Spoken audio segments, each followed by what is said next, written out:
같이 기도하시겠습니다. 사랑과 은혜가 풍성하신 하나님 아버지, 죄 가운데 있었던 저희를 주님의 피로 우리의 모든 죄를 사하시고 우리를 구원하신 감사드립니다. 더욱 이 마지막 때에 우리와 함께 해주시고 또 우리를 통해서 많은 구원의 역사가 나타날 수 있도록 도와주시옵소서. 지금 상담하고 있는 분들 계십니다. 또 전도하는 분들 계십니다. 함께 해주시고 또 그 마음을 열어서 이 말씀이 들어가고 또 구원받을 수 있도록 도와주시옵소서. 또 홉스골교회에서 이 추운 가운데 신앙생활하고 있는 많은 형제자매님들 계십니다. 그 속에서 복음을 듣고 구원받은 사람들이 참으로 교회 안에 거하고 또 성장할 수 있도록 도와주시옵소서. 또 우리 삶 속에 여러 고난이 있지만 그 고난을 이기고 또 우리가 주님 바라보며 살 수 있도록 도와주시고 또 교회에 건축 설계를 하고자 합니다. 하나님께서 모든 과정 속에서 함께 해주시고 또 정읍교회를 사랑해 주시고 은혜 가운데 주의 일이 이루어질 수 있도록 도와주시옵소서. 오늘 교제의 시종 주님께 맡기며 예수님 이름으로 기도드렸습니다. 아멘. 에베소서 6장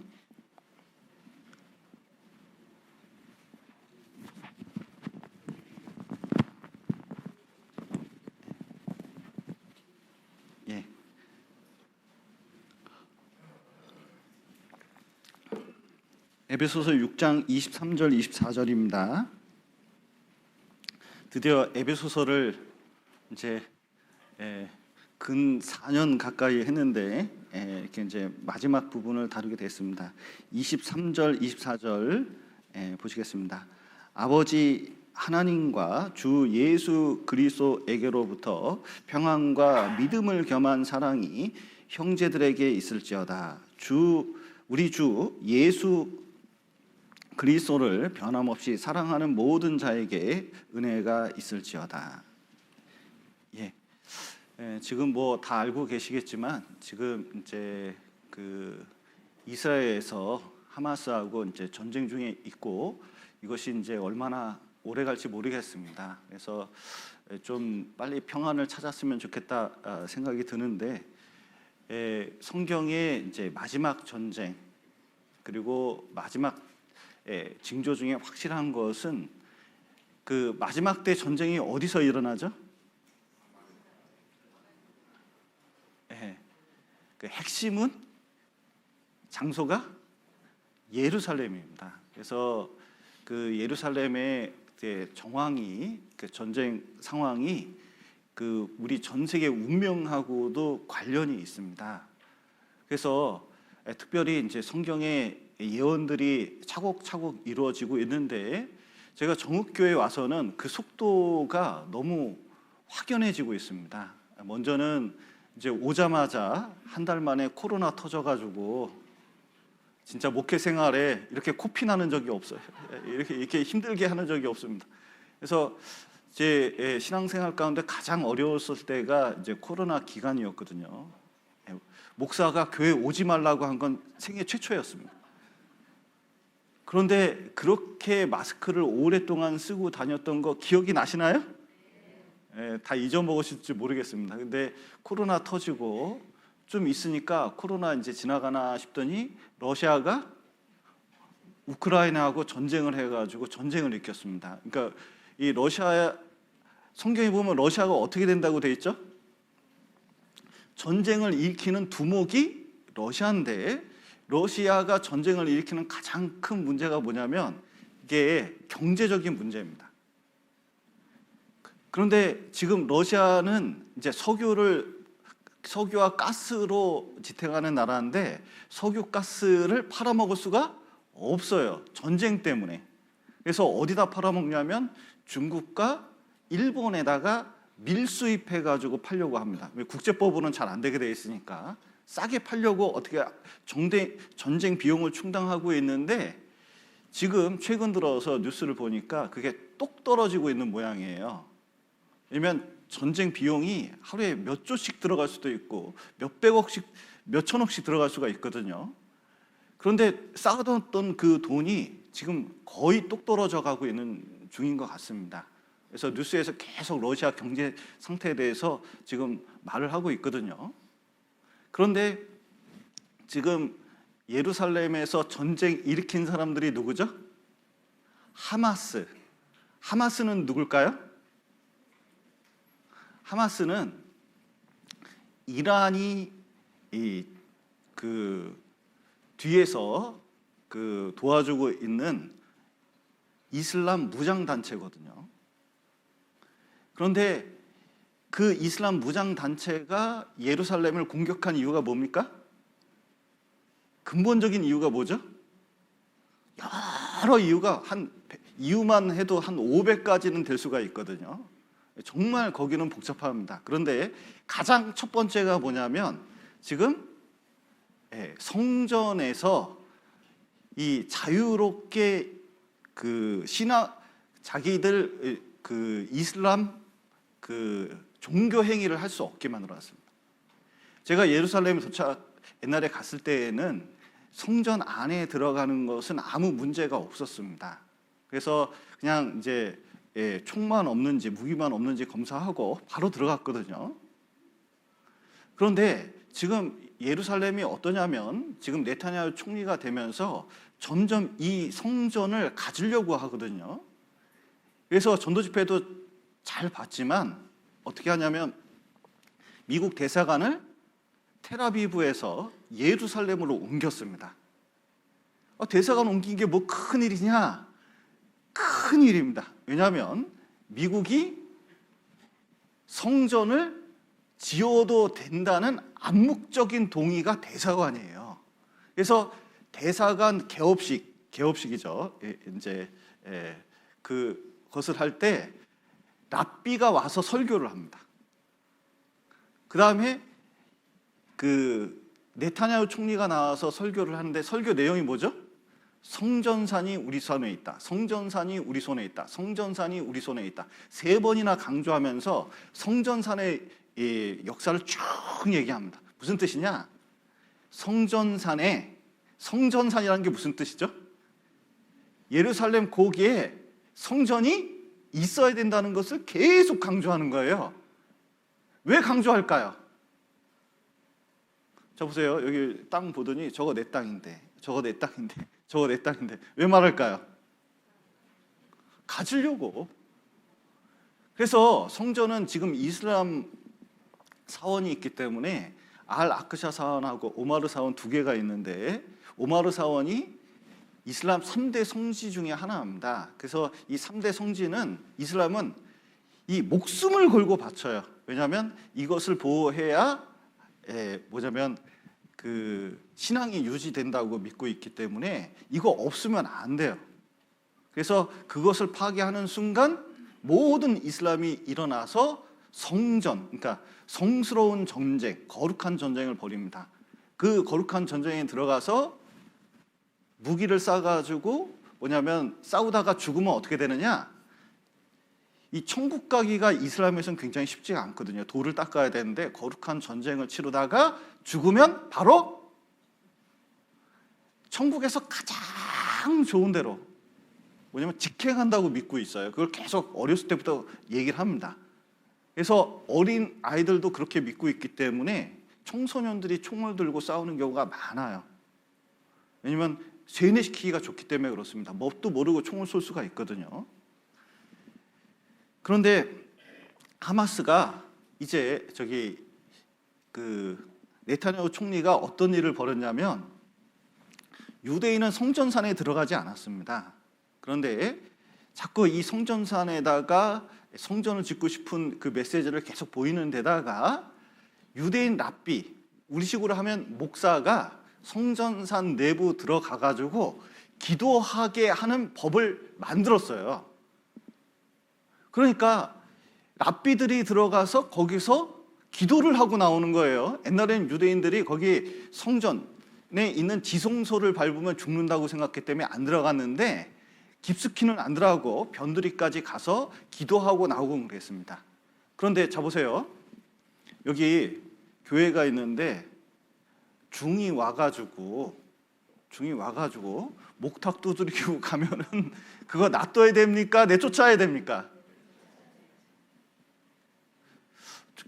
괜찮은 생각 같다고 생각하시는 분은 안 계시죠? 예. 근데 이슬람 사원에 들어와가지고 랍비가 들어와서 기도하고 가는 것은 딱 그거하고 똑같은 거예요. 그러니까 이슬람 사람들은 이것을 볼 수가 없는 겁니다. 그리고 자기 들어갈 때는 이제 마트 들어갈 때 이거 검사하는 기계 있잖아요. 그거 설치해가지고 이슬람 사람들을 일일이 체크해요. 이게 무슨 뜻이냐? 이슬람 사람들이 거기 들어가는 것을 일일이 제어를 하니까 본격적으로 성전을 뺏으려고 그러는구나 이렇게 이제 생각을 하는 겁니다. 그런데 그래서 하마스가 이게 뭐 전쟁 해봤자 이거 안 되는 거 알면서 맹목적인 신앙이죠. 폭탄을 이제 무조건 쏜 겁니다. 그리고 이스라엘이 전쟁을 1차 중동전쟁, 2차 중동전쟁, 3차 중동전쟁, 4차 중동전쟁까지 치렀거든요. 우리는 6.25 한 번 치를 때 이 사람들은 전쟁을 몇 번이나 치렀는지 몰라요. 수시로 테러가 일어납니다. 그래서 교회에서는 지금 이스라엘 가지 말라고 하거든요. 성지순례 가지 말라고 그러거든요. 왜냐하면 식당에서 밥 먹다가 갑자기 폭탄이 터져가지고 이 사람들이, 한국 사람이 팔이 떨어지고 다리가 떨어지는 경우가 있어요. 자, 이스라엘 가고 싶은 사람 지금 가면 안 돼요. 진짜 위험합니다, 거기가. 그래서 이제 성지순례는 교회에서 가능하면 안 가는 쪽으로 지금 배제를 시키고 있습니다. 그런데 이제 이 하마스가 전쟁을 탁 일으키니까 하마스를 몰아내면 끝나는 게 아니라 이게 종교 전쟁이기 때문에 중동 국가에서는 이슬람을 무찌르고, 이게 성전 문제가 있으니까 가벼운 문제가 아니에요. 그래서 성전에 문제가 생기면 주변에 있는 모든 이슬람 사람들이 다 달려들어서 전쟁을 하는 게 걔네들 교리입니다. 그러니까 이걸 되게 예민한데 하마스가 그걸 탁 건드려 버린 거예요. 그래서 이게 폭탄을 맞고 막 그러니까 지금 이슬람 사람도 이거 들어가야 되나 말아야 되나 고민 중에 있는 겁니다. 근데 이스라엘은 1000명 정도 이렇게 많은 사람이 죽은 경우는 처음이에요. 이런 경우가 하나도 없었습니다. 그런데 이스라엘 사람들의 자존심을 이렇게 이 종교적인 문제로 딱 스크래치를 내놓으면 이스라엘도 이게 물불 안 가리는 사람들이 지금 권력을 잡고 있어요.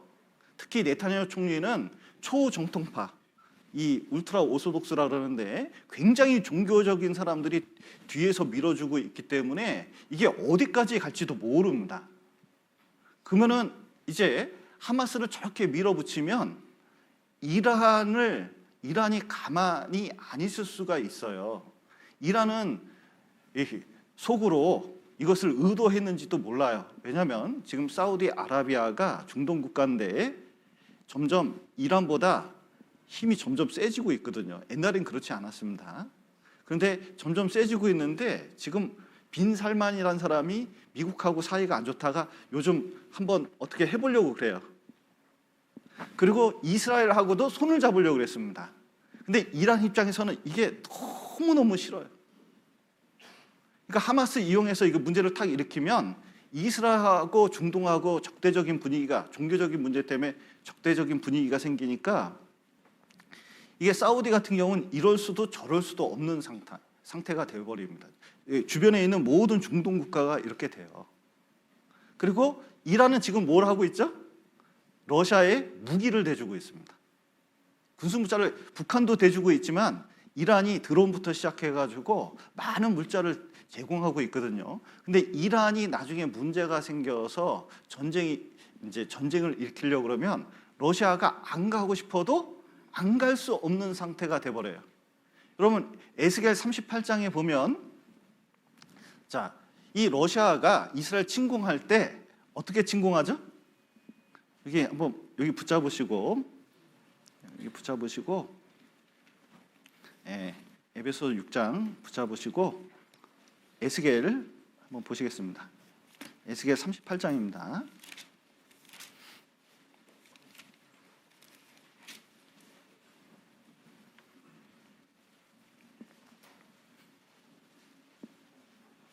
(38장) 2절.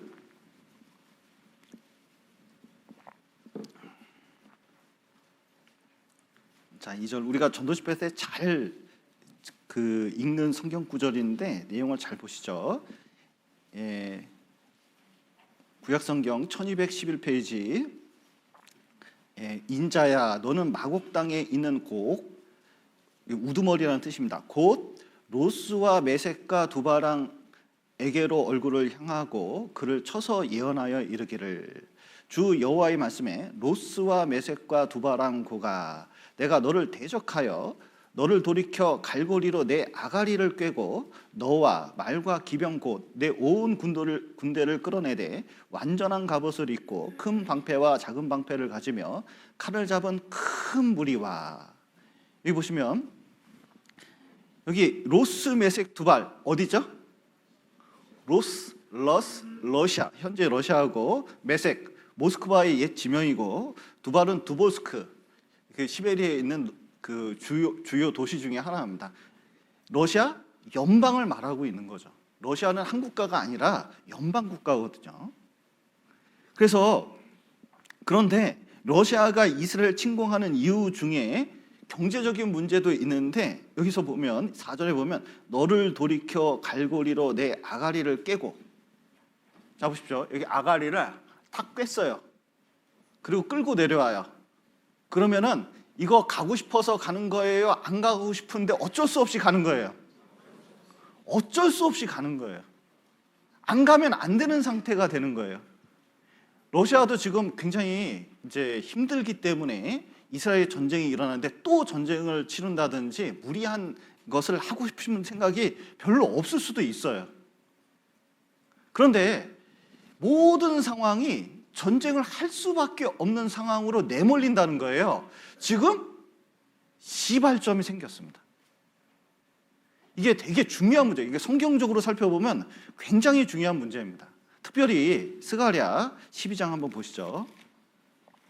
학개, 스가랴, 말라기. 그러니까 말라기 앞에 있습니다. 스가랴 12장 2절. 마태복음 앞에 있죠. 1324페이지. 1324페이지입니다. 2절 3절 한번 보시겠습니다. 보라 내가 예루살렘으로 그 사면 국민에게 혼치케 하는 잔이 되게 할 것이라. 예루살렘이 에워싸일 때에 유다에까지 미치리라. 그날에는 내가 예루살렘으로 모든 국민에게 뭐가 되게 한다고요? 무거운 돌이 되게 하리니 무릇 그것을 드는 자는 크게 상할 것이라. 천하 만국이 그것을 치려고 모이리라.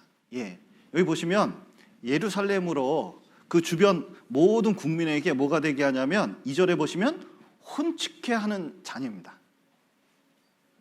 어질어질한 거예요. 자, 이게 술 먹었는데 술 많이 마시면 어떻게 되죠? 좀 술 많이 드셔보셨어요? 정읍교회는 거의 드시지 않는 걸로 제가 알고 있습니다.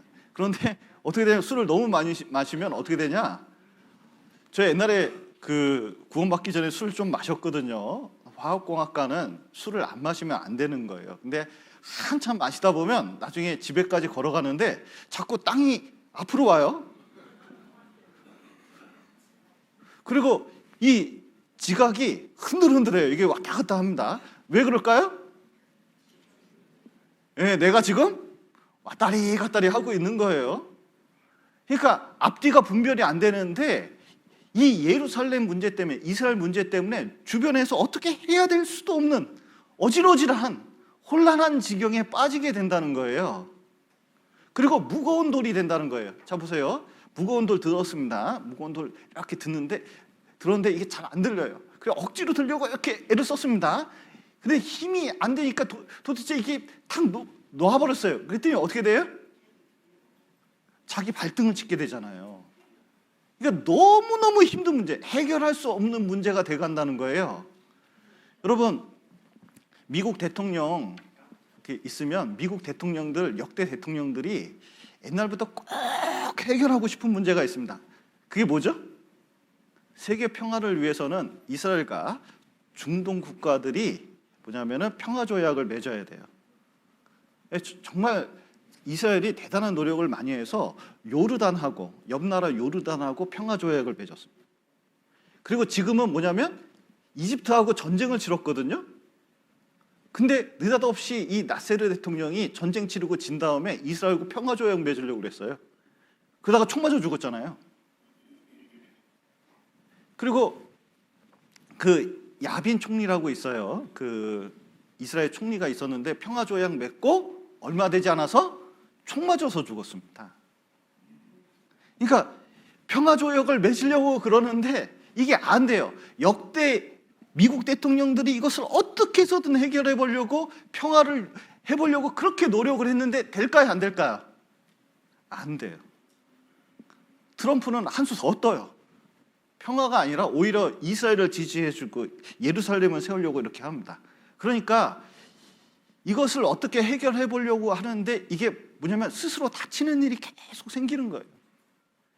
그런데 지금 하마스가 전쟁을 일으켰고 이렇게 많은 사람들이 이제 죽음을 당하고 이게 얼마나 오래 갈지 모릅니다. 근데 이게 세계 정세를 이렇게 만들어 가요. 러시아도 그렇고 이란도 그렇고 그러면 예루살렘, 이스라엘도 그렇고 주변에 있는 중동 국가를 다 이렇게 만드는 상황이 되어 갑니다. 이것을 볼 때 뭘 깨닫게 되죠? 코로나, 러시아 전쟁, 예루살렘에 지금 전쟁이 일어났습니다. 뭘 지금 우리에게 보여주려고 하는 걸까요? 지금 마지막으로 향해 가고 있다는 것을 계속적으로 그 시나리오가 한 스텝 한 스텝, 한 발 한 발 뭐냐면 나가고 있다는 것을 우리에게 보여주고 있습니다. 이때 정말 필요한 게 우리도 무관치는 않아요. 우리가 지금 이란에게 줄 돈이 얼마냐면 60억 달러거든요. 어마어마한 돈입니다. 60억 달러. 그런데 이 60억 달러가 이란한테 계속 주려고 그러는데 이란은 이 60억 달러를 어디다 쓰려고 그러는지 아세요? 하마스. 그런데 이 60억 달러를 최근에 거의 주려고 했다가 지금 이 전쟁 터지면서 미국이 은행 계좌를 탁 막아버렸는데 이 돈이 얼마나 갔는지를 지금 몰라요. 그래서 이게 다 세계가 연결되어 있기 때문에 지금 우리가 정말 기도하는 게 많이 필요합니다. 왜냐하면 예루살렘이 평화가 이루어져야 그리고 우리가 어떻게 해서든 우리 주변에 이뤄진 사람들에게 복음을 전하면서 구원받을 수 있는 기회가 있는데 만약에 우리가 복음을 전하지 않잖아요? 그러면 이게 속도가 더 붙습니다. 저는 정말 이 몇 년 사이에 정읍에 와서 있는 몇 년 사이에 성경에 있는 주요 사건들이 하나하나 큰 이게 전 세계 사건으로 이렇게 이루어지는 것을 보면 너무 놀라워요. 이 속도는 굉장히 빨라지고 있는 게 확실히 느껴집니다. 특히 예루살렘에 지금 있는 문제는 성경적으로 보면 그 전에 있던 어떤 문제보다도 크다고 생각이 듭니다. 그래서 정말 이 마지막 때에 우리가 깨어 있고 복음을 전했으면 좋겠다는 생각이 듭니다. 잠깐 요즘 이제 정세가 이래서 잠깐 말씀을 드렸고 또 예루살렘을 위해서 우리 자신을 위해서 주변 가족을 위해서 기도를 많이 해주시기를 부탁드리겠습니다. 오늘은 책거리 해야 되는데 에베소서를 몇 년 만에 다 끝내기 때문에 책거리 해야 되는데 너무 개인적으로는 기쁜 날입니다. 드디어 에베소서를 이렇게까지 했다는 개인적인 좀 만족감도 있는데 참 에베소서를 통해서 제게 교훈을 많이 주신 것 같습니다. 오늘 이 내용을 잠시 살펴보도록 하겠습니다. 23절 에베소서 6장 23절 24절 한번 보시겠습니다. 아버지 하나님과 주 예수 그리스도에게로부터 평안과 믿음을 겸한 사랑이 형제들에게 있을지어다. 우리 주 예수 그리스도를 변함없이 사랑하는 모든 자에게 은혜가 있을지어다. 예, 여기 서신서 바울이 이제 편지를 보낸 것에 보면은 항상 그 평안하기를, 은혜를 받기를 이제 인사를 합니다. 우리 서로 만날 때 어떻게 인사하시죠? 안녕하세요. 보통 그렇게 하잖아요. 안녕이 무슨 뜻입니까? 평안하세요. 유대인들은 어떻게 서로 인사하는지 아세요? 샬롬 이렇게 인사합니다. 어떤 분은 잘못 발음해서 산놈 그렇게 되는데 이제 그건 아니고 샬롬 평안을 이제 비는 겁니다. 그런데 이제 마지막 인사로 보통은 이제 은혜와 평강이 있기를 원한다 이렇게 이제 보통 인사를 많이 하는데, 여기 보시면 은혜와 평강과 더불어서 하나를 더 말씀하셨습니다. 23절에 보면 아버지 하나님과 주 예수 그리스도에게로부터 평안과 믿음을 겸한 사랑이 형제들에게 있을지어다. 여기 믿음을 겸한 사랑 이렇게 이제 말씀하시면서 우리에게 있기를 간절히 기도하는 장면이 있는데, 오늘 믿음을 겸한 사랑에 대해서 한번 교훈을 몇 가지 얻어보도록 하겠습니다. 왜 믿음을 겸한 사랑이냐면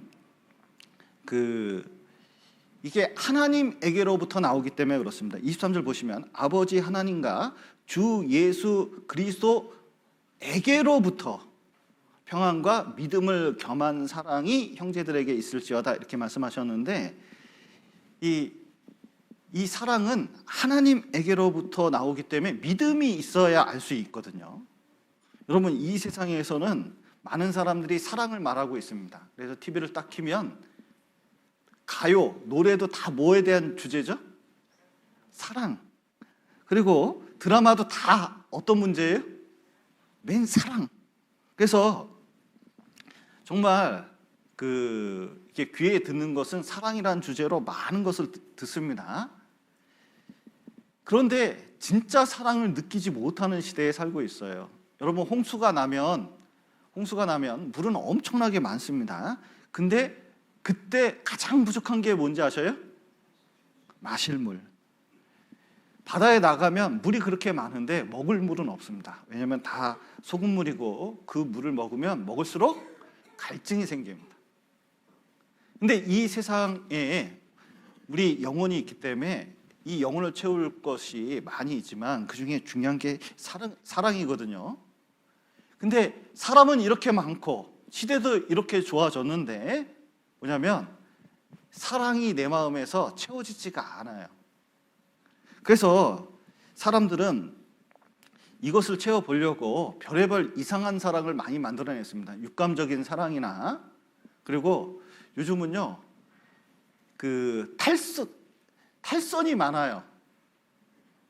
그래서 직장 동료나 아니면은 뭐 친구나 아니면 아는 사람 통해서 분명히 아내나 남편이 있는데 다른 이성을 만나는 경우도 종종 있습니다. 심지어 이게 드라마를 보면 좀 그런 드라마를 안 만들었으면 좋겠는데, 불륜은 사랑입니까? 사랑이 아닙니까? 분명히 대답을 해보세요. 불륜은 사랑이에요? 사랑이 아니에요? 사랑이 아니에요. 죄죠. 그런데 사람들이 어떤 말을 만들어내냐면, 드라마가 참 무섭긴 무서워요. 사랑이 교통사고처럼 왔대요. 그게 도대체 무슨 말인지 모르겠어요. 그러니까 이게 죄에 대한 의식이 점점 없어지기 때문에 이런 것이 생기는 겁니다. 그런데 이 세상 사랑을 살펴보면 유한할 뿐만 아니라 그 안에 죄가 들어있는 경우가 많이 있는데, 진정한 사랑은 하나님 사랑밖에 없어요.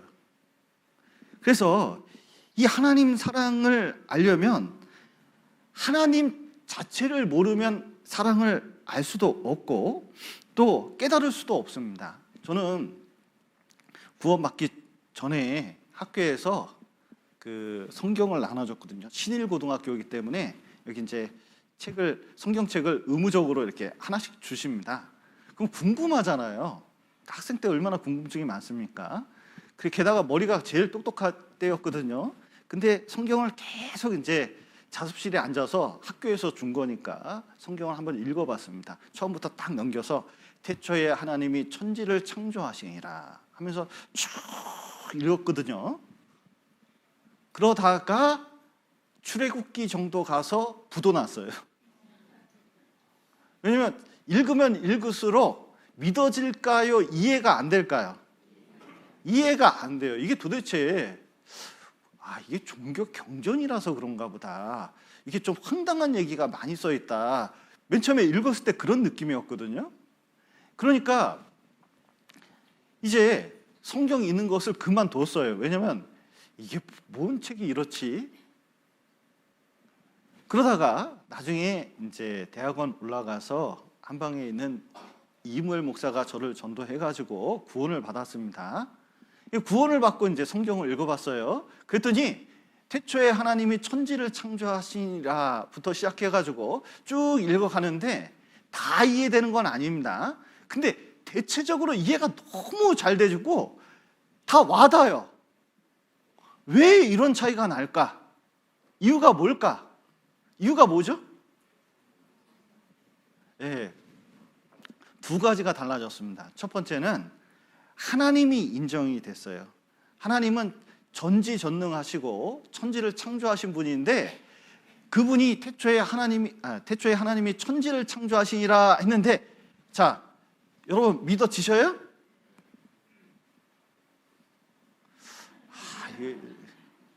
이게 딱 믿어지니까 문제가 됩니까? 문제가 안 됩니까?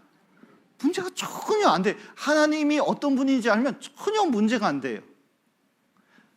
그리고 쭉 성경을 읽어가니까 하나님이 믿어질 뿐만 아니라, 자, 성경을 읽을 때 그 사람들이 제일 문제가 되는 게 하나님이 이렇게 형벌을 내리거나 고난을 줄 때 사람들이 이해를 못 하거든요. 근데 구원받고 보니까 쭉 내용을 읽어보니까 하나님은 아주 무섭기만 한 잔인한 하나님입니까? 사랑의 하나님입니까? 사랑의 하나님.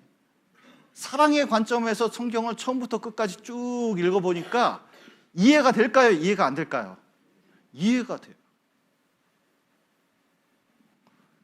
그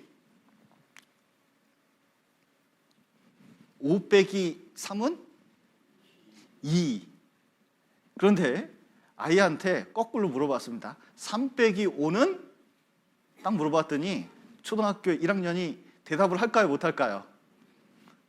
5개가 안 빠져요. 그러니까 이해가 안 되니까. 그런데 정답은 뭐예요? 마이너스 2. 마이너스라는 개념이 없으니까 이해가 안 됐던 겁니다. 그런데 이제 구원을 받은 다음에는 믿음의 눈이 떠지니까 하나님 존재와 하나님 사랑이 알아지는 거예요. 그러면 이제부터 뭐냐면 많은 것들이 뭐냐면 이해가 되고 받아들여지게 됩니다. 그래서 하나님 사랑은 그냥 맹목적인 믿음이 아니라 믿음이 없으면 받아들일 수 없기 때문에 믿음을 겸한 사랑이라고 말씀을 하시는 겁니다. 그리고 특별히 하나님의 사랑 얘기할 때 핵심이 뭐죠? 십자가의 사랑입니다. 뭐 병 고쳐줬다, 집을 얻게 했다, 자식을 줬다, 집안이 잘 됐다, 뭐 등등 모든 것도 하나님 사랑이라고 할 수가 있습니다. 근데 그 사랑의 특징이 뭡니까? 여러분, 갑자기 로또 복권 당첨됐다, 뭐 아파트가 값이 올랐다, 병이 나았다, 자식 잘 됐다, 집안이 평안하다, 이게 다 뭐죠? 하나님이 주신 것인데 이게 조건적인 사랑입니다. 그러니까 그 조건적으로만 생각을 하면 하나님 사랑에 대해서 그 조건이 없어질 때는, 자, 어떤 사람은 아파트 값이 떨어지고 병도 낳고 자식이 그 잘못될 수도 자꾸 죄를 질 수도 있고 문제를 일으킬 수도 있고 삶에 평안이 없고 계속 불안한 일이 많이 생길 수도 있습니다. 그러면 하나님이 날 사랑하지 않는 건가요? 아닙니다. 하나님 사랑에 대한 정답이 어디에 있죠? 십자가에 있는 거거든요. 십자가는 뭐냐면 조건 없이 우리를 사랑한다는 것을 하나님께서 보여주셔요. 또 십자가는 뭘 보여주냐면 우리 죄를 얼만큼 용서하셨어요? 영원히. 자, 여기서부터, 자, 과거에 있던 죄도 미래에 있던 죄도 모든 죄를 다 용서했거든요. 왜 그렇게 하실 수 있냐면 영원한 사랑을 가지고 있기 때문에 우리를 포기하지 않는 사랑을 하고 계신 겁니다. 여러분, 인간은 사랑을 하다가도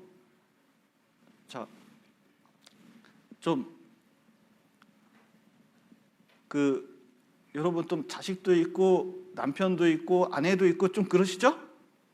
예, 영원히 같이 있고 싶습니까? 중간에 한번 잘라버리고 싶습니까? 좀 안 봤으면 좋겠다. 한 2년 동안만 안 봤으면 좋겠다. 좀 그렇게 생각이 드십니까? 아니면 영원히 같이 살았으면 좋겠습니까? 예. 이게 사람은요, 좀 있다 보면 좀 질리기도 하고 좀 놔뒀으면 좋겠다 이런 생각이 들 때도 있고, 여러 가지 이제 또 징글징글 맞게 문제를 자꾸 일으키면 아예 이제 갈라서자 뭐 이런 마음도 좀 들 수 있잖아요. 근데 하나님은 우리를 포기할까요? 안 포기할까요? 절대로 포기하지 않아요. 그게 영원한 사랑이거든요. 특히 십자가의 사랑의 특징이 뭐냐면 이게 죄를 이기고 사랑하는 겁니다. 참 이게 어려운 게, 자 보십시오. 상대방이 나한테 죄 지으면, 예를 들어서 나한테 돈을 1억을 사기쳤어요. 손해를 봤습니다. 뭐 어떤 일 때문에 내가 손해보는 일이 생겼어요. 그러면은 그거 이기고 사랑하기 쉽습니까? 어렵습니까? 저놈이 나한테 잘못된 말을 했습니다. 그러면은 그거 이기고 사랑할 수 있습니까? 없습니까? 그런 거 이게 너무 어렵거든요. 제가 이렇게 신앙생활하고 같이 교제하면서 제일 어려운 게, 막 여기서 감정 생기고 안 좋은 마음 생길 때 그걸 굽혀가지고 사랑한다는 건 되게 어려운 거예요. 그런데 저것이 잘못했을 때 더군다나 사랑한다는 건 쉬운 일이 아닙니다. 그런데 하나님은 어떻게 하셨냐면, 우리 죄가 이게 보통 죄가 아니에요. 나서부터 죽을 때까지 죄성을 가지고 끊임없이 죄를 짓거든요. 끊임없이 죄를 짓습니다. 그런데 끊임없이 죄 짓는 거 보고 누가 나한테 끊임없이 죄를 짓고 잘못을 하면은 좀 놔두고 싶습니까? 절단을 내고 싶습니까? 그리고 좀 좋은 말을 해주고 싶어요? 잔소리를 하고 싶어요? 뭐 여기 주부들 계신데 남편 들어오면 잔소리를 하고 싶어요? 애교를 떨고 싶어요? 남편들도 집에 들어오면 잔소리를 하고 싶습니까? 사랑으로 봉사를 하고 싶습니까? 네, 이게 뭘 이기고 사랑한다는 게 되게 어려운 거거든요. 그런데 우리가 지은 죄를 모두 알고 그걸 이기고 우리를 사랑했다는 거예요. 이건 보통 사랑이 아닙니다. 저는 어떤 고등학생들이 8살짜리를 유기해가지고 아주 잔인하게 살인하는 경우가 있었거든요. 그게 문제가 됐습니다. 그런데 뭐냐면, 전 국민이 비난을 하고 전 국민이 이것을 사형시킨다고 얘기해야 될 때, 이게 촉범소년, 이게 나이가 어리면은 사형할 수가 없잖아요. 20년 이상 형량을 때릴 수가 없답니다. 그래서 사람들이 계속 재판을 연기시켜가지고, 한 해는 고등학생이니까 좀 있으면은 이제 벗어나거든요. 그때 재판하라고 막 주장하는 사람도 있고 그랬어요. 그런데 이것을 하려고 어떻게 하냐면, 정말 전 국민이 미워하고 전 국민이 이 아이들을 아주 무거운 형량을 때려야 된다고 이렇게 얘기할 때, 이 아이들을 지지해 주는 사람 딱 한 사람이 있었습니다. 누굴까요?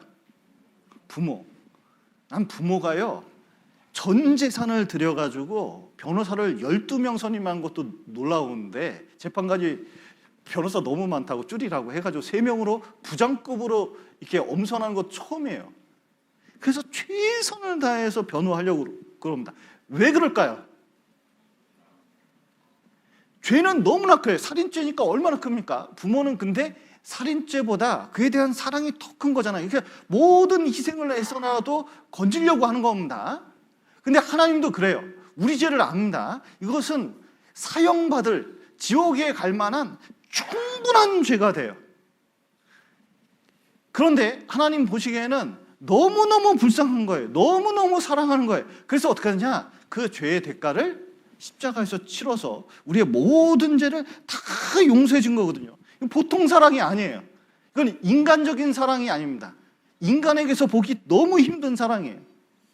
그래서 성경에서 그때 당시에도 사랑이라는 단어가 뭐 에로스도 있고 뭐 다른 기타 단어들도 많은데 성경에서는 아가페라는 특별한 단어를 썼습니다. 그때 당시에도 아가페라는 단어를 잘 안 썼대요. 왜냐하면 하나님의 사랑은 정말 인간의 사랑하고 차이가 있고, 그리고 우리를 깊이 사랑했다는 것을 알기 때문에 그렇습니다. 그런데 우리가 이 사랑을 알려면 여기 요한일서 한번 보시죠. 우리가 잘 찾는 구절인데 4장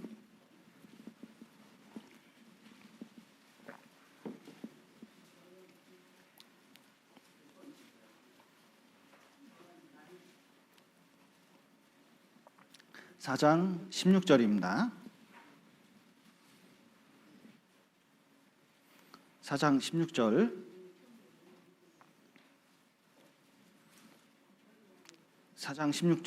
하나님이 우리를 사랑하시는 사랑을 우리가 알고 믿었노니 하나님은 사랑이시라. 사랑 안에 거하는 자는 하나님 안에 거하고 하나님도 그 안에 거하시느니라. 예. 우리는 어떻게 되냐면, 자, 이 사랑이 내 것이 되려면 어떻게 돼요? 하나님의 사랑, 십자가의 사랑이 내 것이 되려면 어떻게 됩니까? 예. 하나님이 우리를 사랑하시는 사랑을 우리가 어떻게 해야 돼요? 알고 믿어야 돼요. 모르면 믿을 수가 없어요. 그러니까 배워야 됩니다. 옛날에 망나니 자식이 있었거든요. 술 퍼먹고 막 이렇게 노는 자식이 있었습니다. 그런데 어느 날 철길 위에서, 왜 철길 위에서 술을 먹는지 모르겠어요. 우리 선배도 철길 위에서 술 먹다가 기차에 치여가지고 죽은 적이 있었거든요. 대학교 때. 술 먹는 사람 주의하세요. 철길에 올라가지 마세요. 네. 그런데 철길에 올라가지고 술을 퍼먹는데 너무 먹어가지고 여름에 따뜻하니까 철길 위에 이렇게 좀 고기가 따뜻하잖아요. 거기 누워버렸어요.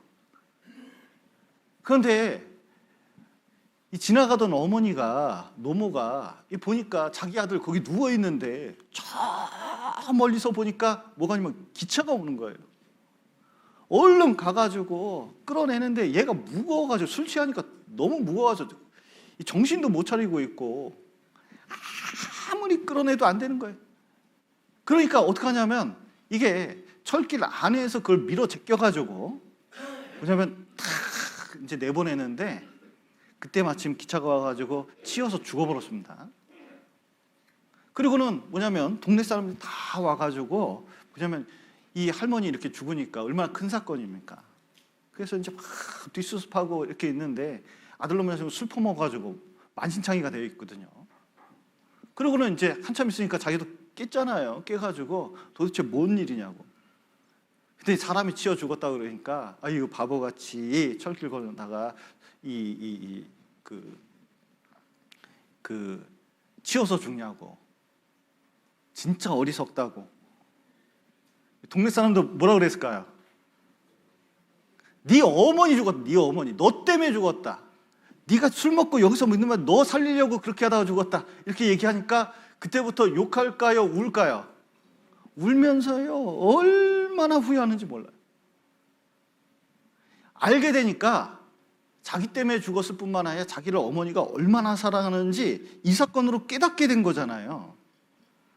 여러분, 하나님이 우리를 얼마나 사랑하는지 알려면 정말 십자가를 봐야 되는데, 이 십자가는 믿음이 아니면 볼 수가 없습니다. 그 믿음이 아니면, 진짜 이걸 배우고 믿음으로 연결되지 않으면 이게 자기 것이 안 돼요. 특별히 여기 베드로 전서 한번 보시겠습니다. 베드로 전서 1장 8절입니다. 377페이지입니다.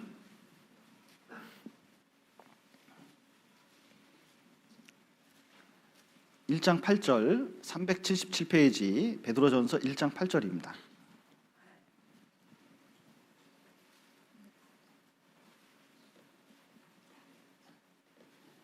베드로전서 1장 8절, 예수를 너희가 보지 못하였으나 사랑하는도다. 이제도 보지 못하나 믿고 말할 수 없는 영광스러운 즐거움으로 기뻐하니 믿음의 결국 곧 영원의 구원을 받음이라. 예, 지금 우리가 예수님이 십자가에 죽는 거 볼 수가 없습니다. 그런데 여러분, 예수님 십자가에 죽으셔서 내 죄를 다 용서했다는 거 좀 믿으셔요? 왜 이렇게 대답이 한번 옆 사람한테 한번 물어봐 보셔요. 좀 믿어지시는지.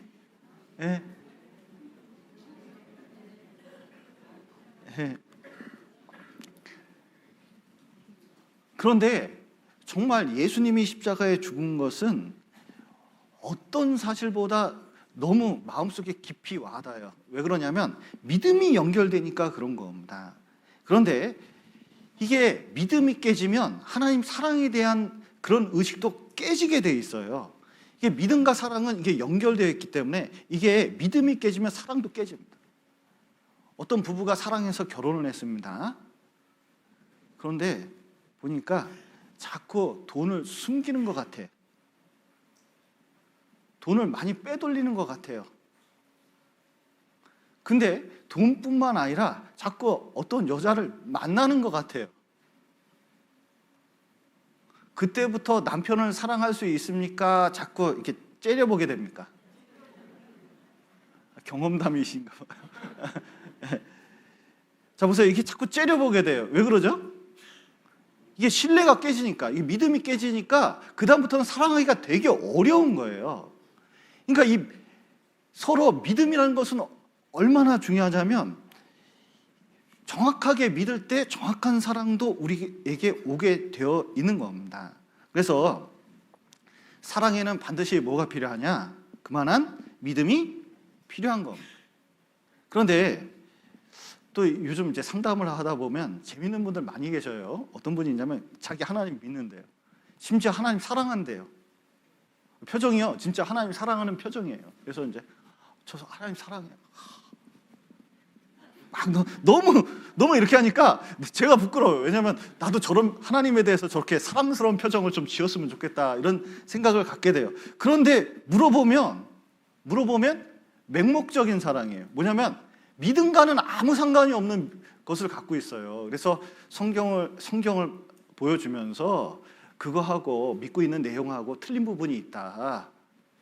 천국과 지옥이 있다. 이렇게 그런 얘기 하지 마세요. 무서워요. 막 이렇게 하고 하나님 실제로 존재하신다. 사실이다. 이렇게 얘기하면 난 느끼는 게 좋아. 막 이렇게 얘기하시는데 야, 진짜 답이 없대요. 자기 느껴서 있다는 거예요. 자기는 간밤에 꿈에 하나님 나오셨다는 거예요.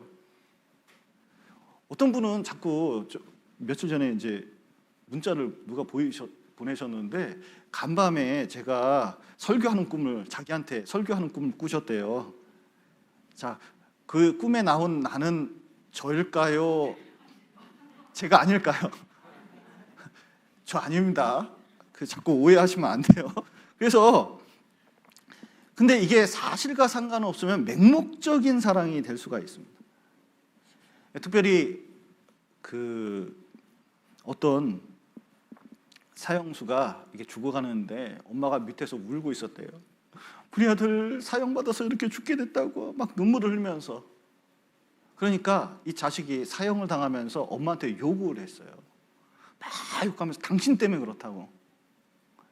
근데 사연을 들어봤더니 뭐냐면 어렸을 때 처음으로 옆집에 있는 물건을 훔쳐가지고 딱 왔을 때 엄마가 외아들 너무너무 사랑하니까 우리 아들 기술도 좋네. 어떻게 그렇게 우리 아들은 뭐든지 잘해. 막 이렇게 칭찬을 한 겁니다. 그랬더니 이 아들이 어떻게 됐어요? 점점 더 큰 걸 훔치는 거예요. 그랬더니 너무 큰 유명한 도둑이 돼가지고 잡혀가지고 사형을 당하는 거거든요. 결국 누가 이렇게 만들었어요? 엄마가 어떻게 이렇게 만들었을까요? 맹목적인 사랑. 무조건 어떤 일이 있더라도 사랑을 하는 거예요. 그래서 여러분, 사랑을 할 때도 뭐냐면 성경에 근거해서 믿음을 가지고 하는 거거든요. 그런데 이 확증 편향, 뭐냐면 지구가 평평하다고 믿는 사람이 지금도 있습니다. 나는 옛날에만 있는 줄 알았는데 요즘에 아주 무조건적으로 지구는 평평하다고 믿는 사람도 있어요. 아무리 과학적 사실이나 증거를 대도 안 믿어요. 여러분, 그러다 보니까 이게 사실과 상관없이 맹목적으로 그것을 받아들이는 경우가 있거든요. 여러분, 중요한 것은 성경에 있는 핵심적인 내용을 올바로 믿고 사랑해야 올바로 하나님을 사랑할 수 있습니다. 그래서 많은 사람하고 하나님을 사랑한다고 이렇게 얘기해 보면 성경에 나타난 하나님이 아니라 어떤 하나님인지 아세요? 자기가 만들어낸 하나님을 믿고 있는 경우가 많아요. 그래서 믿음이 중요한 것은 진짜 성경을 통해서 올바른 사실을 그리고 말씀을 통해서 하나님을 믿는 게 너무 중요합니다. 그래야 하나님이 올바로 나를 어떻게 사랑했는지 알 수가 있습니다. 그리고 이 믿음에 사랑이 있어야 돼요. 여러분, 믿음에 사랑이 없다면 어떻게 되냐? 이게 바리새인 같이 될 수가 있습니다. 이게 냉정한 믿음이 되는 거예요. 그래서 바리새인들은 율법주의거든요. 이게 말씀에 맞냐 틀리냐, 구약 성경에 맞냐 틀리냐, 심지어 뭐냐면은 밥 먹는 규칙까지, 심지어 걷는 키로수까지, 이 바느질을 하는 게 맞냐 틀리냐까지 그냥 엄격하게 이렇게 하거든요. 그러니까 그런 눈을 가지고 있으니까 예수님이 오셔서 하나님 사랑을 나타내고 많은 기적을 일으키고 말씀을 전해도 자, 바리새인들은 들을까요, 안 들을까요? 자기 생각을 그렇게 갖고 있으니까 아주 냉정하니까 하나님을 이해하지 못할 뿐만 아니라 성경도 오해하고 예수님도 오해하고 잘못된 믿음을 아주 고수하는 쪽으로 가게 되어 있는 겁니다. 그래서 그렇게 되면 점점 바리새인의 특징이 차별입니다. 너하고 나하고 틀리다. 자, 보세요. 여기 이제 형제자매님들 많이 계신데, 아이고, 저분하고 나하고 수준이 다르지. 좀 그런 마음 혹시 드셔요? 이게 올바른 믿음이 있다면 이게 차별하면 안 돼요. 이게 하나님이 결정하실 부분을 내가 판단해서 이게 선을 긋는 것이 이게 되게 위험한 일입니다.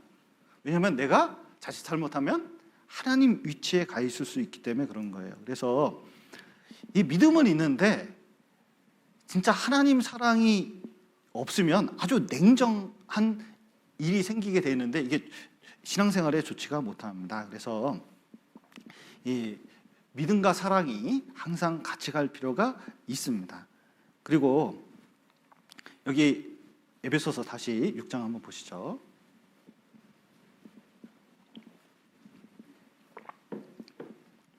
이 사랑을 갖게 되면 자, 우리도 필요한 것이 있습니다. 여기 24절 우리 주 예수 그리스도를 변함없이 사랑하는 모든 자에게 은혜가 있을지어다. 여기 하나님을 이 사랑을 딱 깨닫게 되면 하나님에 대한 사랑을 우리가 나타내야 됩니다. 왜냐하면 어떻게 하나님을 사랑하면 변함없이 사랑하는 게 이게 중요하거든요. 왜냐하면 하나님이 우리를 변함없이 사랑하기 때문에 그렇습니다. 참 사람 이게 쉽지 않아요. 야곱의 외삼촌 라반이 있는데 약속을 했습니다. 야곱하고 약속을 했어요. 계약을 했습니다. 월급을 주기로. 근데 몇 번을 바꿨는지 아세요? 10번을 바꿨습니다. 그러니까 이게 만나서 상대하기가 어려운 거예요. 야곱이 꾀둥인데 이 정도는 아니거든요. 이걸 보면서 사람은 조속으로 바뀌는 특성을 가지고 있습니다. 자, 보십시오. 우리 신앙생활 하다가도 그런 일 많이 당하잖아요. 뭐냐면, 아이고, 저 형제가 저럴 줄 몰랐는데, 저 사람이 저럴 줄 몰랐는데, 뭐 이런 일이 이제 종종 생기기도 합니다. 목사님이 그럴 줄 몰랐는데. 여러분, 목사는 변할까요? 안 변할까요? 여러분, 목사도 감정이 있을까요? 없을까요? 예, 목사도 이런 말도 했다가 저런 말도 할 수 있을까요? 없을까요? 왜 할 수 있죠? 안 하려고 자기 딴에는 노력을 하지만, 뭐냐면 인간은 한계가 있어요.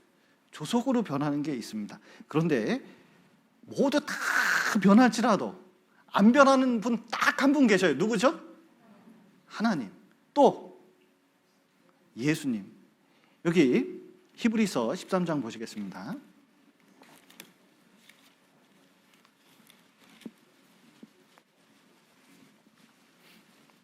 13장 8절.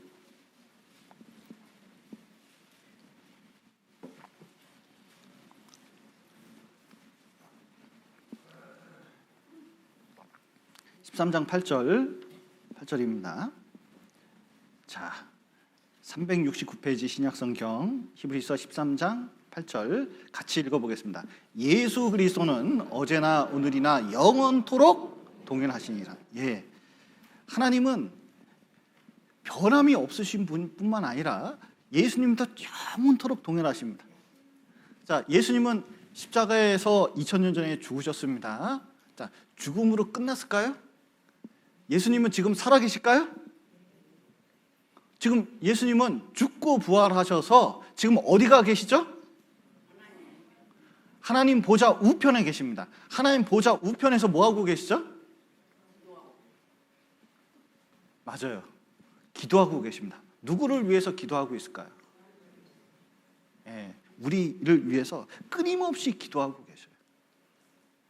그 기도가 우리에게 얼마나 위로가 되는지 몰라요. 왜냐하면 십자가에 죽으셔서 하나님 앞에서 계속 그 흉터를 보여주시면서 뭐냐면 우리에 대해서 보증으로 서 계신 거예요. 이 죄가 완전히 용서됐다고 그것을 보여주시면서 계신데, 그것이 언제까지 지속돼요? 영원토록 지속되는 겁니다. 그러니까 그것을 깨닫게 된다면 뭘 알 수 있냐면, 여러분, 구원은 흔들리는 게 아니에요. 자, 구원의 근거가 나한테 있으면은 몇 번 흔들립니다. 아이고, 이래가지고 내가 구원이라고 할 수 있나? 아이고, 오늘도 사는데 실패했네. 아이고, 이게 하나님 말씀대로 못 사는데 나도 이게 구원받은 게 맞나? 이렇게 생각할 수도 있습니다. 아이고, 저 형제 저래 가지고 어떻게 구원이라고 할 수 있어? 자, 구원의 근거가 사람에게 있습니까? 하나님께 있습니까? 하나님께 있어요. 구원의 근거가 십자가에 있습니까? 나에게 있습니까? 이제 그 십자가에 죽으신 예수님이 예수님 보호자 우편에 계시기 때문에 이거 얼마나 확실한지 몰라요. 그러니까 구원이 흔들릴 필요가 없어요. 그리고 하나님은 우리를 젖먹이 자식처럼 결코 잊지 않습니다. 우리에 대한 사랑은 무궁하다고 말씀하고 계시거든요. 그러니까 그 사랑을 딱 깨닫게 되면 그거 바라보며 흔들리면 안 돼요. 여러분, 제일 어려울 때가 뭔지하면 마음이 흔들릴 때, 고난이 닥칠 때, 그때 자 보세요. 하나님께 대한 믿음과 사랑이 그때 흔들릴 수 있어요. 내가 이렇게 하는데 나를 건드리냐? 나를 이렇게 힘들게 만드냐? 이렇게 할 수가 있습니다. 특별히 욥이 그랬어요. 욥 보셔요. 얼마나 신앙생활 잘했어요. 하나님께 늘 제사 드렸습니다. 아들들이 이렇게 파티를 한번 하고 나면은 혹시 죄 졌을까봐 그것을 위해서 속죄 제사를 지냈어요. 그리고 얼마나 경건한 생활을 했는지 몰라요. 아무 잘못도 없었습니다. 근데 욥에게 가장 큰 위기가 왔어요. 어느 날 보니까 그렇게 많은 재산이 있는데 세상에 집이고 뭐고 도적대가 와가지고 샥 또 이 기후 재난이 와가지고 샥 쓸어갔습니다. 근데 그것만 쓸어가면 좋은데 자식 10명이 있었는데 10명까지 싹 쓸어갔어요. 아내 1명 남고 자기 몸뚱이 하나 남았는데 이 몸뚱이도 아파도 너무너무 아파요. 여러분 좀 골치가 아픈 적 있어요? 좀 머리가 편두통이 있는 경우 있습니까? 그러면 이것도 얼마나 신경이 써요. 가시 하나만 찔려도 얼마나 신경이 써요. 근데 온몸이 가려우는데 이 너무너무 그냥 고통이 있는 데다가 가려워서 긁으면 피나요. 그러면 이게 또 아파요. 그러니까 너무너무 힘든 상황에 이제 놓여 있습니다. 그때 자꾸 아내가 와서 결정적인 말을 했어요. 보니까 이게 문제가 이게 차라리 하나님 있다고 당신 믿어가지고 이렇게 되는데 차라리 하나님 욕하고 죽어버려라. 여러분은 절대로 그런 말 하지 마셔요. 절대로 그런 말 하면 안 돼요. 그냥 교회 나오지 말아버려라 이런 말 하면 안 됩니다. 아무리 그래도 우리 형제 자매니까 어떻게 해서든 안아줄 필요가 있거든요. 어떻게 해서든 같이 가야 되는 거예요. 그런데 죽어버려라 그런 거예요. 그럼 요번 그거 얘기 듣고 아멘 그랬을까요? 아닙니다. 그래도 하나님께 영광을 돌리고 감사를 했습니다. 그 여태까지 모든 주신 것에 대해서 하나님께 감사드렸거든요. 그 다음에 또 새 친구가 왔어요. 위로한다고 왔는데 보니까 위로하러 왔다가 욥의 상태를 보니까 어때요? 위로가 안 되고 이런 말이 바로 나온 거예요. 너 못 잘못했지. 아니면 하나님이 이렇게 할 리가 없다는 거예요. 그게 뭐냐면 욥기의 긴 내용이에요. 아주 긴 내용입니다. 근데 그런 말을 듣고 욥기를 읽어보면 욥도 마음이 왔다 갔다 해요. 나 그럴 만한 일이 없었다. 이렇게까지 당할 일이 없었다. 나는 얼마나 성실하게 살았는지 모른다. 계속 얘기하는 거예요. 그러니까 이렇게 큰 고난을 당할 이유가 없다는 거예요. 여러분, 욥에게 그런 이유가 있습니까? 없습니까? 이런 징계를 받을 이유가 있어요? 없어요? 인간에게선 찾아볼 수가 없어요. 근데 하나님께는 이유가 있었을까요? 이유가 있어요. 이유가 있어요. 이때 잘한 게 뭐냐면 이 욥이 이해는 안 가요. 내가 왜 이런 일을 당하는지 제일 이해가 안 가요. 특별히 여러분, 내가 당하는 모든 고난은 이해할 수가 없어요. 이해할 수가 없어요. 그래서 이런 말을 한 겁니다. 욥기 38장을 잠깐 보시죠.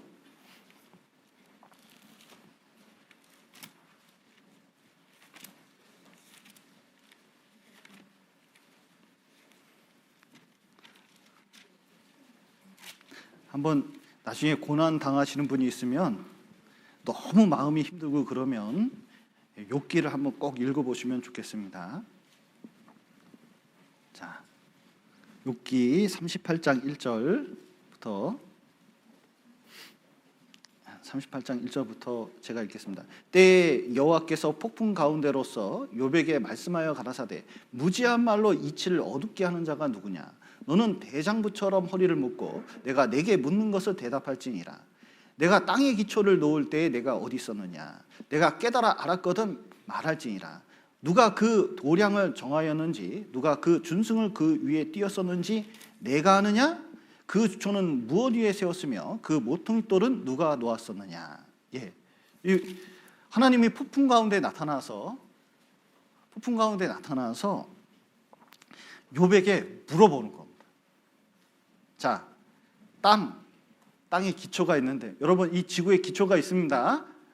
이 안에 들어가 보면 진짜 놀라운 게 있어요.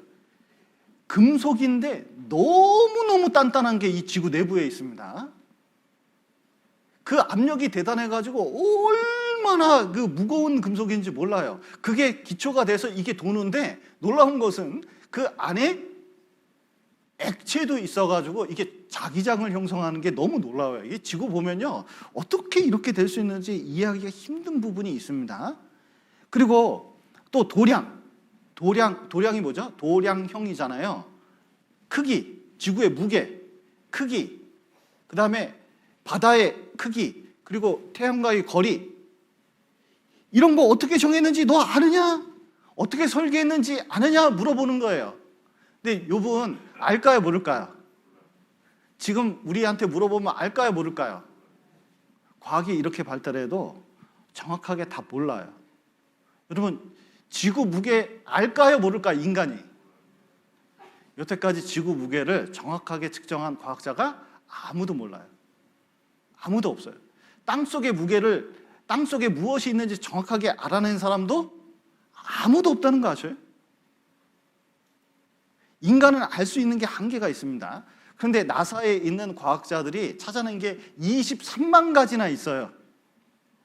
그러니까 결국은 왜 이렇게 많은지 그 설명하려고 과학자들이 23만 가지를 말했는데, 여러분, 그거 다 알 수 있을까요? 다 알 수 있을까요? 모를까요? 몰라요. 그럼 고난은요? 내가 당하는 고난 있잖아요. 내가 당하는 고난. 그거 이유 있을까요? 없을까요? 23만 가지보다 더 큰 이유가 많아요. 더 큰 이유가 있습니다.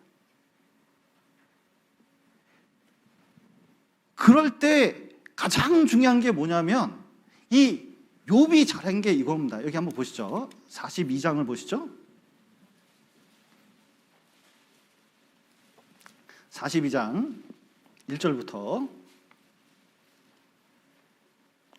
욥이 대답하여 가로되 주께서는 무소불능하오시며 무슨 경영이든지 못 이룰 것이 없는 줄 아오니 무지한 말로 이치를 가리우는 자가 누구니까? 내가 스스로 깨달을 수 없는 일을 말하였고 스스로 알 수 없고 헤아리기 어려운 일을 말하였나이다.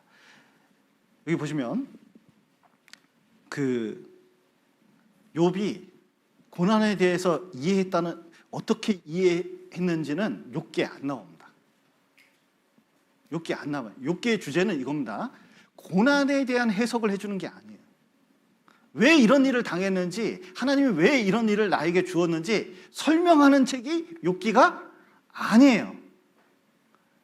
중요한 건 뭐냐면 욥이 하나님이 그렇게 하실 때는 뭐가 있어요?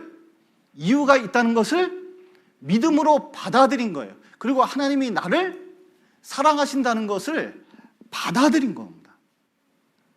그래서 이게 되게 어려운 것은 내 재산을 잃고 가족을 잃고 내가 지금 엄청난 고난에 있어도 놀랍게도 욥이 잘한 것은 하나님에 대한 사랑에 대해서 믿음으로 계속 쳐다본 거예요. 그래서 여기 이 4절 한번 보시죠. 내가 말하겠사오니 주여 들으시고 내가 주께 묻겠사오니 주여 내게 알게 하옵소서. 내가 주께 대하여 귀로 듣기만 하였더니 이제는 눈으로 주를 배웁나이다. 고난이 있으니까 하나님과 훨씬 가까이 하게 된 겁니다. 여기 이제 그 퀴리 부인이 있는데 이 퀴리 부인은 어렸을 때 엄마에 대해서 많이 오해했어요. 왜냐하면 엄마가 자꾸 자기를 안아주지도 않고, 특별히 그 서양 사람들 뽀뽀를 잘하거든요. 안아주면서 인사도 이렇게 뽀뽀를 많이 해요. 근데 자기를 뽀뽀를 한 번도 안 해주는 거예요. 학교 갈 때도 일어날 때도. 그래서 엄마는 어렸을 때 결론을 냈더니 엄마는 친엄마가 아닌갑다. 이렇게 생각을 했대요. 그러다가 어느 날 엄마가 돌아가셨어요. 장례식을 치르면서 알게 되는데, 알고 보니까 엄마가 평생 결핵을 앓았어요. 그러니까 이 결핵균이 넘어갈까 봐 뽀뽀할 수 있습니까, 없습니까? 뽀뽀할 수가 없는. 나중에 알고 보니까 뽀뽀 안 한 이유가 뭐예요? 나를 진짜 사랑하기 때문에 그런 거예요. 여기 얼마나 뽀뽀하고 싶었겠습니까? 얼마나 안아주고 싶었겠어요. 그런데 아이한테 이거 옮기면 이 고통이 옮겨가기 때문에 절대로 할 수가 없었잖아요. 이유가 있었을까요? 이유가 없었을까요? 이유가 있어요. 여러분도 자식을 혼내줄 때 이유 있습니까? 이유 없습니까? 이유가 있어요. 그런데 그것은 믿음과 사랑이 아니면, 믿음을 겸한 사랑이 아니면 받아들이기가 어려워요. 왜냐하면 자꾸 자기 머리로 이해가 안 되니까. 그러니까 여기 다시 에베소서 6장 한번 보시죠. 6장 24절입니다.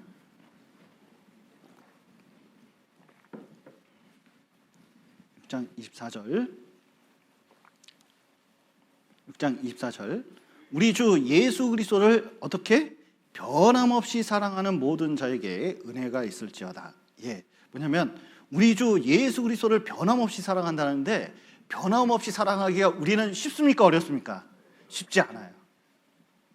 그런데 믿음을 겸한 사랑을 계속 하나님을 바라보고 계속 바라보면, 여러분, 이해가 안 될 때도, 때로는 내가 마음의 고통을 받을 때도 하나님께서 뜻한 바가 있다는 것을 알고 넘어설 수가 있는 겁니다. 그래서 이제 정말 한국 사람에게 간절히 부탁하고 싶은 내용 중에 하나가, 사랑은 감정으로만 하는 게 아니에요.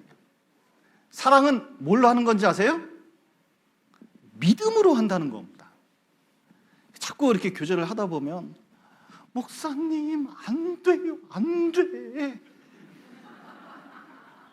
그런 얘기를 한 2시간 동안 한번 들어보셔요. 물론 안 되겠죠. 안 돼요. 그러니까 자, 하나님께 대한 사랑도 어떻게 해야 돼요?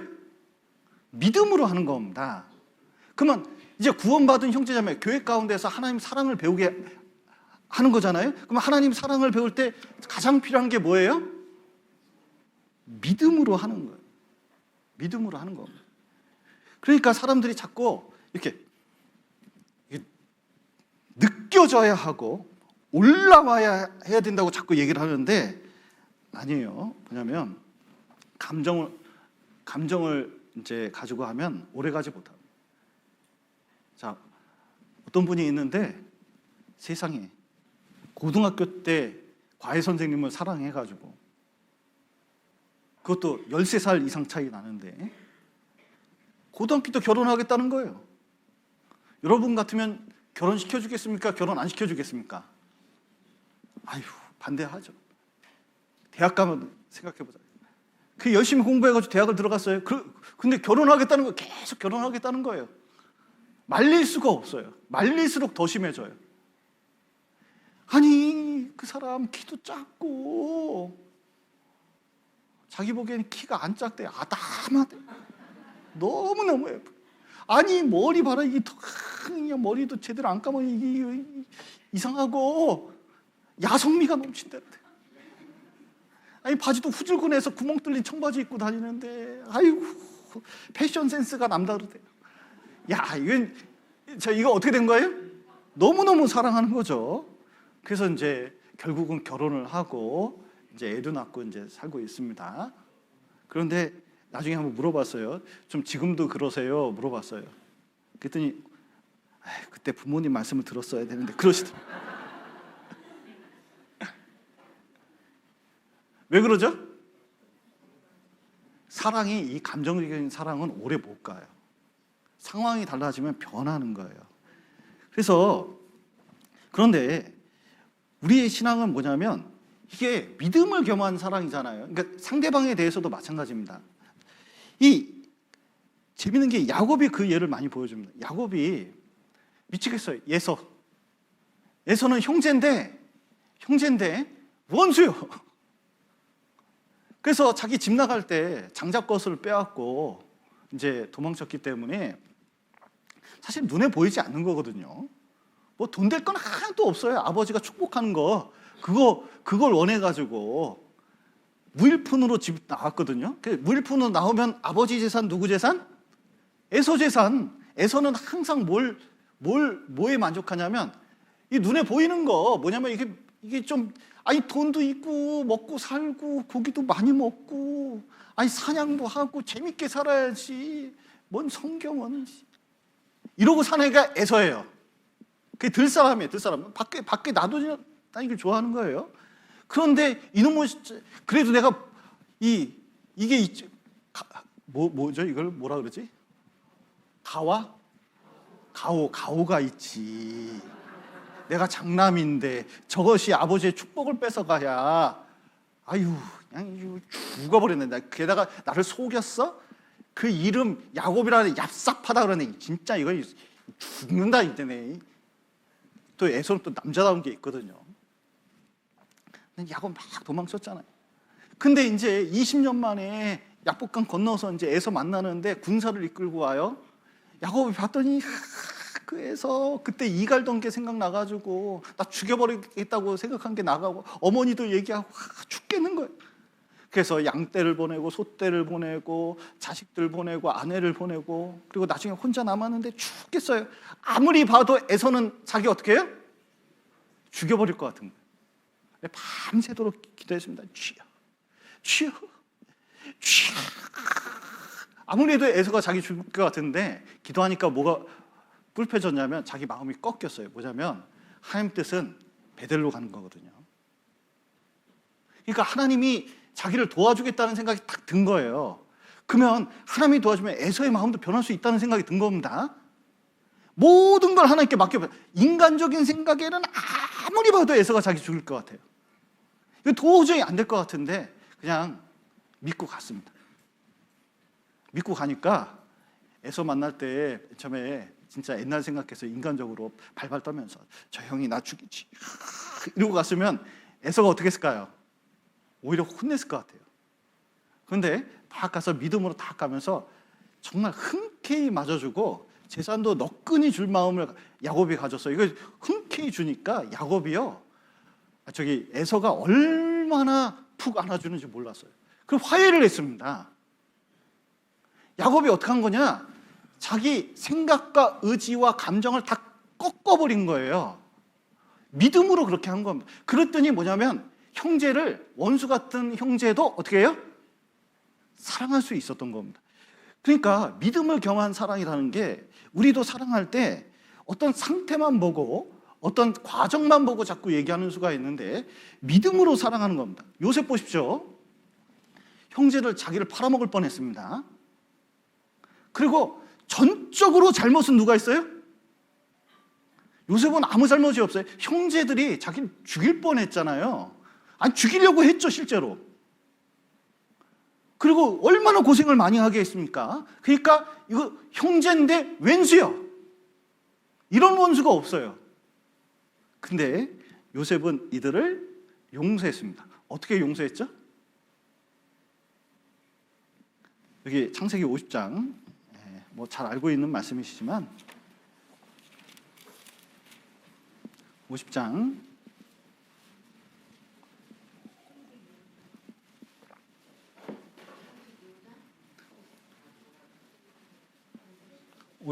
20절,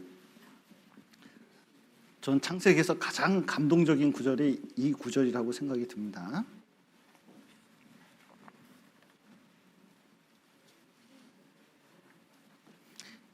창세기 50장 20절, 당신들은 나를 해하려 하였으나 하나님은 그것을 무엇으로 바꾸사? 선으로 바꾸사 오늘과 같이 만민의 생명을 구원하게 하시려 하셨나니 당신들은 두려워 마소서. 내가 당신들과 당신들의 자녀를 기르리이다 하고 그들을 간곡한 말로 위로하였더라. 뭐냐면 이게 믿음을 가진 사람입니다. 내가 이렇게 온 것도 분명히 형제들이 잘못했거든요.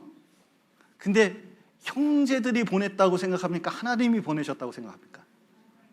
어떻게 하나님이 보내셨다고 생각할 수가 있죠? 믿음이 아니면 절대로 이해할 수가 없어요. 근데 하나님 보내서 그 고난을 받았는데도 놀랍게도 하나님께서 모든 것을 이기게 해주신다는 걸 믿었어요. 그건 하나님의 사랑 때문에 그렇다고 생각을 한 겁니다. 여러분, 사랑은 오래 참고 사랑은 온유하며 그랬는데, 여러분 이게 정말 의지를 가져야 돼요. 여기 예수님께서도 제자들의 발을 씻어줄 때 유다의 발은 씻겨줬을까요? 안 씻겨줬을까요? 씻겨줄 때 대충 씻겨줬을까요? 발가락 사이까지 착착착착 해줬을까요? 아주 정성스럽게, 뭐냐면 사랑이 가게, 그리고 진짜 깨달을 수 있도록 애를 많이 썼거든요. 유다도 미안한 마음이 들었을 거예요. 게다가 팔려는 마음을 아니까 떡을 딱 가지고, 자, 미운 놈 떡 하나 더 준다고 여기서 나왔을까? 여기 떡 꿀 찍어가지고 여기 이 제자 꿀은 아니구나. 이 제자에게 탁 줬어요. 유월절이니까 꿀은 없습니다. 이게 탁 줘서 이거 먹으라고. 다른 제자들도 의아스럽게 생각했거든요. 왜냐면 사랑을 전해준 거예요. 그리고 유다가 자기 잡으러 왔을 때도 친구야 이렇게 얘기했거든요. 왜냐면 차별 없이 그것을 의지를 가지고 사랑을 한 겁니다. 그래서 우리도 형제 자매를 사랑할 때 자꾸 다른 것보다도 주님 믿음을 가지고 의지를 가지고 사랑하는 게 좋습니다. 하나님께서 나에게 이렇게 사랑하셨기 때문에 그 사랑을 가지고 다른 사람을 사랑한다. 그러면 변함없이 사랑할 수가 있어요. 그러니까 가장 중요한 것 중에 하나는 뭐냐면 이 사랑을 공급받아야 되는데 공급을 어디서 받아요? 교제에 붙어 있고 말씀을 들을 때 계속 공급을 받는 겁니다. 그런데 이 말씀이나 하나님, 사랑이나 이런 거에 공급 안 받고 혼자 생각하잖아요? 그럼 뭐만 남을까요? 맨 육신적인 것밖에 안 나요. 그리고 맨 뭐 얘기하냐면 그 얘기합니다. 옛날에 무슨 일이 있었는데, 요즘은 무슨 일이 있었는데, 뭔 일을 어떻게 했고, 그 과정만 얘기하는데 그 안에 하나님이 없거나 하나님 사랑이 없거나 믿음이 없거나 이럴 수 있어요. 근데 우리는 믿음 안에서, 주의 사랑 안에서 생각할 필요가 있습니다. 그래서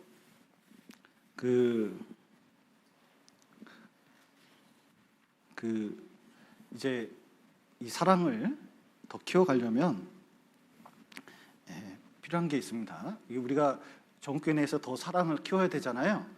그때 믿음을 더 키워야 되는데, 여러분 믿음은 연조가 아닙니다. 오래됐다고 믿음이 좋은 게 아니에요. 그리고 믿음은 지식만 아닙니다. 저처럼 지식이 있다고 해서 그게 사랑 아닙니다. 그리고 어떤 자기가 무슨 방언을 체험했다든지 어떤 신비한 체험을 했다든지 이것도 믿음이 아니에요. 중요한 것은 이 하나님께 대한 믿음을 성경을 통해서, 교제를 통해서 점점 키울 때 뭐냐면 하나님 사랑이 커지는 겁니다. 그래서 믿음의 그릇을 좀 키우는 게 필요합니다. 어떤 이제 장교가 산에 갔다가 벌집을 찾아내가지고 엄청나게 꿀을 따왔습니다. 그래서 부대원들한테 얘기했습니다. 그릇 가져오면은 그냥 꿀을 주겠다고, 얼마든지 주겠다고 이렇게 이제 광고를 했습니다. 그러면은 여러분 어떤 그릇을 가져갈까요? 놀라운 것은 어떤 애는 바카스병을 가지고 왔대요. 어떤 애는 바케스를 가져오고. 누가 제일 좋죠? 바카스가 아니라 바케스가 좋습니다. 우리는 하나님 사랑 받아갈 때 뭘 가지고 가야 돼요? 바카스 가져가면 안 돼요. 바케스를 가져가야지. 여기 스테반 집사는 이제 죽을 때 하나님 바라보고 그들을 다 용서했습니다. 진짜 그 사람들을 사랑한 거예요. 왜냐면 주님을 직접적으로 보니까 그런 믿음이 생긴 겁니다. 그래서 우리가 신앙생활 할 때 정말 좀 이 믿음으로 사랑하는 모습을 실질적으로 나타냈으면 좋겠습니다. 그래서 여기 한번 요한계시록 한 구절만 보겠습니다. 요한계시록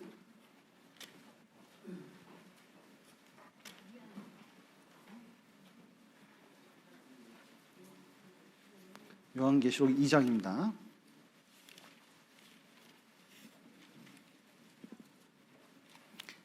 요한계시록 2장 4절 5절입니다. 4절 5절 제가 읽겠습니다. 그러나 너를 책망할 것이 있나니 너의 처음 사랑을 버렸느니라. 그러므로 어디서 떨어진 것을 생각하고 회개하여 무엇을 가지라고요?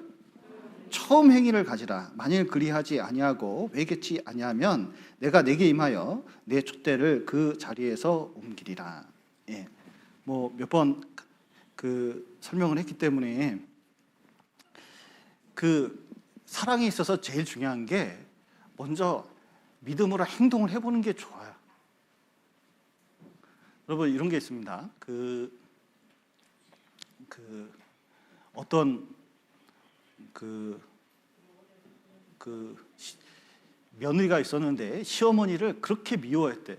같은 집에 사는데 분리할 수는 없고 그렇게 미워했답니다. 그런데 이 며느리가 어떻게 흔히 시어머니하고 벗어날까? 그래서 이제 목사님 찾아가서 눈물 흘리면서 콧물 흘리면서 자기가 얼마나 고생하고 있는지 막 얘기했는데 목사님 뭐라 그럴까요? 힘드시겠네요. 그러나 용서하시고 그리고 이제 시어머니께 이제 잘 믿음으로 이렇게 해달라고 자꾸 부탁을 하겠잖아요. 그래도 목사님은 몰라서 그래요. 막 그러면서 막 이렇게 이제 한 거죠. 그러니까 이 목사님이 어떻게 할 수가 없잖아요. 그래서 자매님 그 비법 하나 가르쳐 드릴까? 뭐요?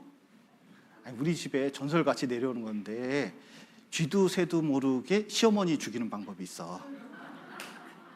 근데 뭔데요? 그랬더니 이 반숙된 이 찐달걀 있잖아요. 이거를 하루에 3개씩만 먹이는데 100일만 먹이면 이 노란 노른자에 아주 그 극독이 있어가지고 100일만 되면 딱 나와서 죽어 뻔다고. 이거 쥐도 새도 모르는데 우리만의 비법이야. 그러면서 이제 얘기해줬더니 며느리가 이렇게 듣더니 알겠다고 하면서 휑하니 갔대요. 근데 시어머니가 뭐냐면 이 반숙을 너무 좋아해요. 그래서 아침마다 촥 계란 좋은 거 해다가 그냥 반숙을 잘 쪄가지고 샥 껍질 딱 깨가지고 계란 소금 딱 찍어 먹으면 얼마나 맛있는지 몰라요. 자꾸 이렇게 한 달 동안 먹다 보니까 시어머니 생각이 바뀌었어요. 아, 며느리 괜찮네. 그러면서 동네에 소문이 나기 시작해요. 우리 며느리 바뀌었어요. 그러면서 이제 소문이 났어요. 그러니까 막 좋아하는 거예요. 근데 2달쯤 갔더니 시어머니가요, 세상에 며느리한테 뭐냐면 용돈도 주네. 아니 주머니 돈, 쌈짓돈 주면서 자꾸 잘해주는 거예요. 이 3달째 지냈더니 알고 보니까 내가 오해했지. 알고 보니까 대화가 돼요. 자기 자식도 봐주고 보니까 이게 너무 알고 봤더니 좋은 시어머니였어요. 근데 이제 10일 남았네. 10일 남으니까 이제 찾아갔어요. 저기 목사님 찾아갔어요. 너 너무 큰일 난 거야. 이거 주던 계란 끊을 수도 없고. 가서 목사님 큰일 났어요. 우리 시어머니 그렇게 좋은 분이었는데 내가 우리 시어머니 죽일 뻔했어요. 제발 부탁이니까 좀 이거 어떻게 할까요? 막 그랬더니 목사님 뭐라고 했을까요? 자매님 하도 그래서 행동을 바꿔보려고 내가 얘기한 거지. 계란 먹고 죽는 사람이 어디냐고. 행동을 바꿔보니까 사랑이 나타나니까 사랑이 바꾸지 않냐고. 여러분, 우리는 때때로 감정 때문에, 생각 때문에 아무 행동도 하지 않는 경우가 있습니다. 근데 정말 변함없이 하나님을 사랑하고 형제 자매를 사랑하면 여러분 에베소 교회처럼 연합이 되고 그 속에서 하나님의 역사가 나타나게 되어 있습니다. 우리가 진짜 변함없이 주님을 사랑하고 또 믿음을 겸한 사랑을 가지면 여기 한번 24절 한 번만 더 읽겠습니다. 우리 에베소 6장 24절 우리 주 예수 그리스도를 변함없이 사랑하는 모든 자에게 뭐가 있다고요? 은혜가 있습니다. 진짜 감사할 마음이 생기는 거예요. 그래서 우리 삶 가운데서도 하나님의 은혜가 더욱 넘쳤으면 좋겠습니다. 같이 기도하시겠습니다. 사랑과 은혜가 풍성하신 하나님 아버지, 죄 가운데 있었던 저희를 주님의 피로 구원하시고 또 몸된 교회 가운데서 또 주님을 믿으며 또 주님의 사랑을 깨달으며 살아갈 수 있도록 도와주신 감사드립니다. 우리가 때때로 감정에 휘둘려서 또 상황이 좋지 않고 마음이 불편해서 또 이 믿음 생활에 어려움을 겪는 경우가 많이 있습니다. 우리가 하나님께 대한 믿음을 키우고 또 그 그릇 안에서 하나님 사랑을 더욱 담아 신앙생활을 할 수 있도록 도와주시고 또 우리 주변에 이뤄진 많은 영혼들이 있습니다. 이 마지막 때에 그들을 건져낼 수 있도록 도와주시옵소서. 오늘 귀한 시간 허락하신 감사드리며 예수님 이름으로 기도드렸습니다. 아멘.